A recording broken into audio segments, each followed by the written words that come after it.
I feel very honored and humbled about receiving the IRB Barcelona Excellence Alumni Award.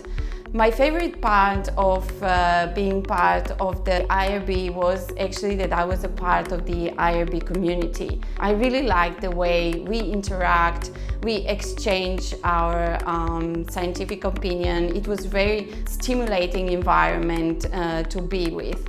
And especially on the lab meetings or the retreats that we had, even, well, of the Christmas parties, for example, when we had the Cagatillo famous.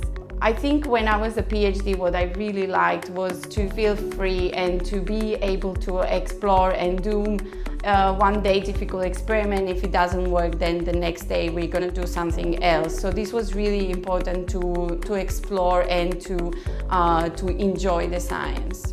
So my advice to the younger PhD would be that you can do it, try different things, go out of your comfort zone, and you will learn a lot of things.